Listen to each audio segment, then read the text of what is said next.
Kebocoran reaktor nuklir di Jepang berdampak terhadap semakin meningkatnya kekhawatiran masyarakat terhadap penggunaan teknologi nuklir di Indonesia.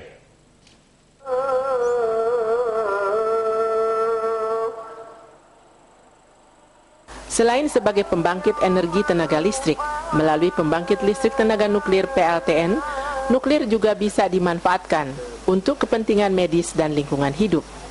Manfaat ini dikembangkan oleh Badan Tenaga Nuklir Nasional Bandung yang terletak di kawasan Taman Sari Bandung. Badan Tenaga Nuklir Nasional Bandung yang dibangun tahun 1965 ini merupakan pusat tenaga nuklir pertama yang ada di Indonesia. Di tempat ini sejumlah penelitian nuklir dilakukan dengan keunggulan radiomedis, radiometri, dan nanofluida. Bandung yang sekarang adalah pusat teknologi nuklir bahan dan radiometri ini adalah terwujudnya pusat teknologi analisis nuklir yang andal dan terpercaya. Misinya kita melakukan litbang di bidang analisis, ya. Analisisnya ada analisis radiometri, radiomedik, dan nanotermofluida. Untuk mendukung itu dengan baik, maka misi yang kedua kita menerapkan sistem manajemen mutu, ya, dan manajemen mutu ini dan mutu terpadu dengan menerapkan berbagai standar sesuai kebutuhan yang ada di kantor ini. Penelitian radiomedis yang dilakukan di sini merupakan embrio dari kedokteran nuklir di Indonesia. Dengan menggunakan tenaga nuklir, maka sejumlah penyakit berat dapat lebih mudah dideteksi dengan terapi yang lebih tepat sasaran. Sementara melalui teknologi radiometri, kadar serta jenis partikel-partikel berbahaya yang ada di udara dapat dideteksi secara akurat. Dengan demikian, solusi yang diambil dapat lebih cepat dan tepat. Di sisi lain, teknologi nuklir nanofluida yang baru dikembangkan tahun 2007 berfungsi sebagai tenaga pengganti alat pendingin reaktor nuklir. Demikian dilaporkan Erika dan Yos TVRI Jawa Barat. Teknologi nuklir yang mulai dikenal secara umum pada saat dijatuhkannya bom atom di Hiroshima dan Nagasaki pada tahun 1945 telah membuktikan kehebatannya sebagai senjata pemusnah. Sejalan dengan perkembangannya, ternyata teknologi nuklir sangat bermanfaat bagi kehidupan manusia dan alam. Namun di awal tahun ini teknologi ini kembali diuji dengan peristiwa gempa dan tsunami di Jepang berdampak terhadap radiasi. Namun bagaimanapun teknologi nuklir ini tetap banyak manfaatnya bagi kehidupan manusia. Manfaat teknologi nuklir ini kami angkat pada segmen Biang Lala kali ini.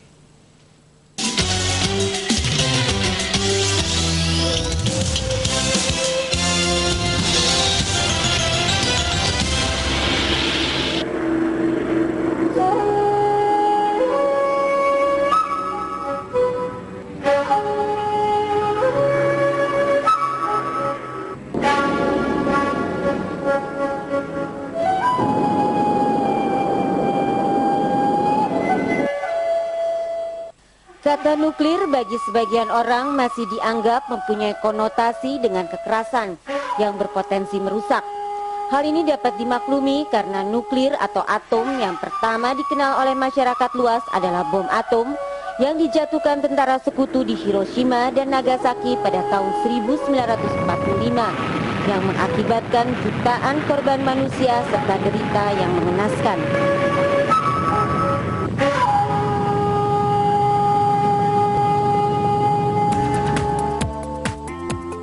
Dalam perkembangannya pasca tahun 1945, para ilmuwan berhasil membuktikan bahwa teknologi yang bertumpu pada ilmu pengetahuan nuklir telah banyak berperan dalam menciptakan kesejahteraan manusia. Mulai dari industri, ketahanan pangan, lingkungan, kesehatan, hingga disertifikasi energi.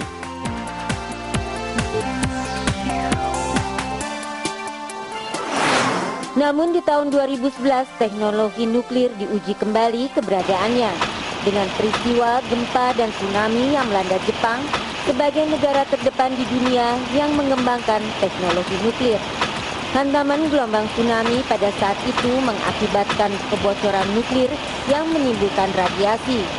Masyarakat dunia kembali meragukan teknologi ini.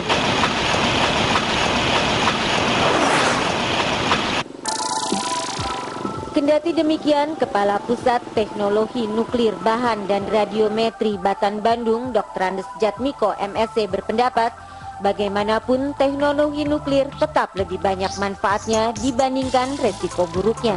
Kami sudah mengkaji semua itu bahwa manfaatnya dengan madorotnya lebih banyak manfaatnya. Kira-kira seperti itu.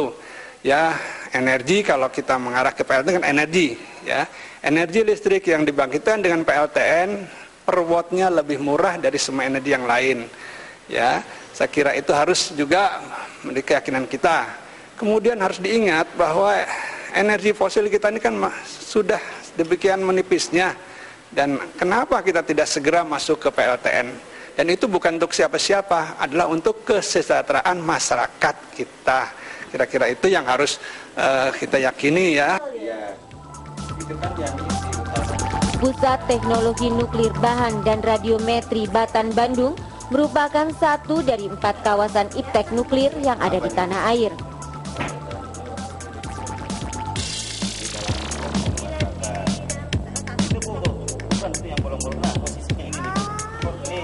Kawasan nuklir Bandung yang terletak di Jalan Taman Sari nomor 71 Bandung merupakan kawasan reaktor nuklir pertama yang diresmikan tahun 1965.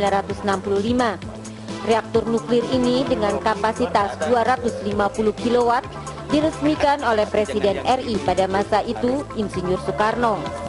Di tahun 1971, kapasitas reaktor nuklir ditingkatkan menjadi 1 MW yang peresmiannya dilakukan oleh Presiden Soeharto. Dan pada tahun 2000, kapasitas kembali ditingkatkan menjadi 2 MW yang diresmikan oleh Wakil Presiden pada masa itu, Megawati.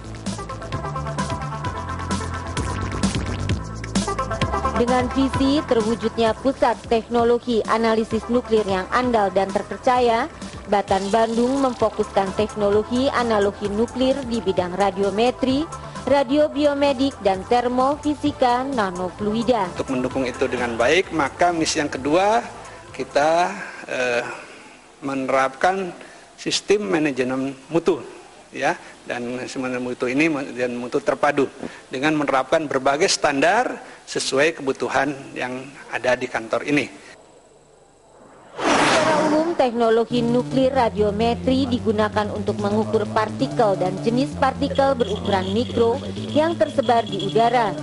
Sebagian partikel yang tak terlihat kasat mata ini bila dihirup manusia dapat mengganggu kesehatan paru-paru, jantung, dan ginjal.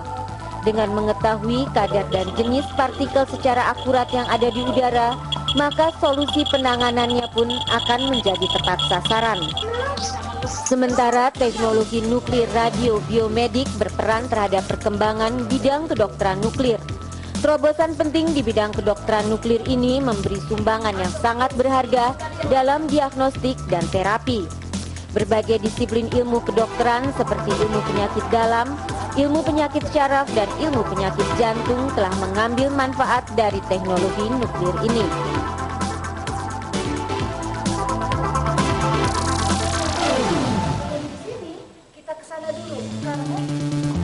Pada kedokteran nuklir, radioisotop dimasukkan ke dalam tubuh pasien.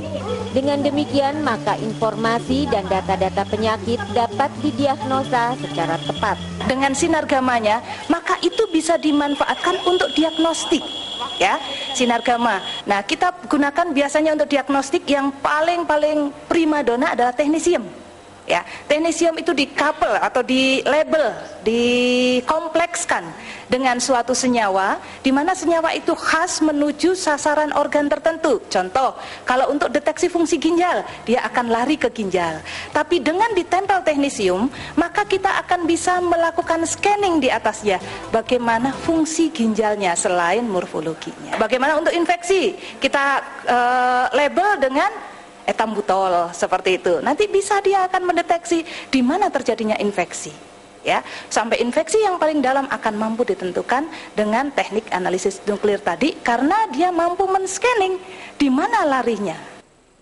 Di samping membantu penetapan diagnosis, kedokteran nuklir juga berperan untuk terapi atau penyembuhan penyakit-penyakit tertentu seperti kanker dengan tujuan melenyapkan sel-sel kanker.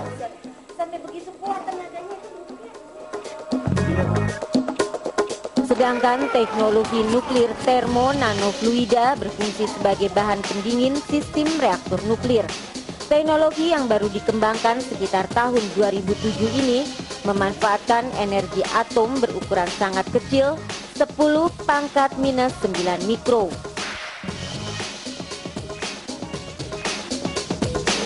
Keamanan bagi para pekerja serta masyarakat dan lingkungan selalu dikedepankan dalam setiap kegiatan. Sistem keamanan dibuat sangat berlapis dan penuh kehati-hatian.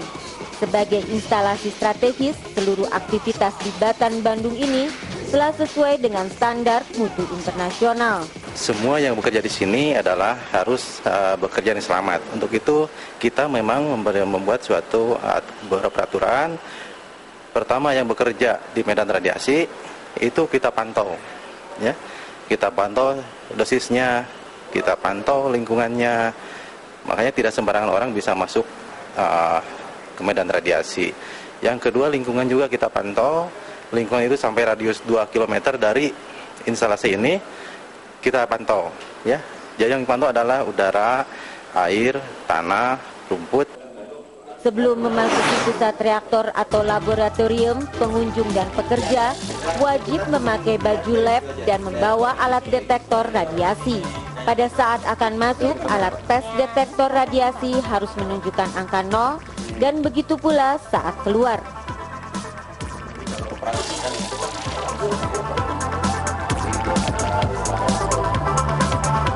Sementara untuk keamanan lingkungan, pembuangan limbah nuklir juga dilakukan sesuai standar internasional.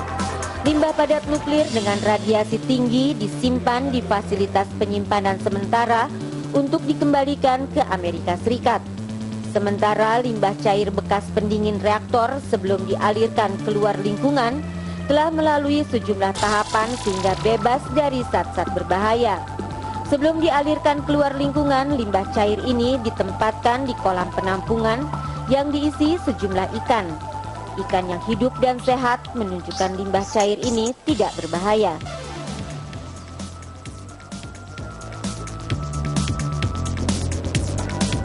Kemajuan suatu bangsa bertumpu pada penguasaan ilmu dan teknologi.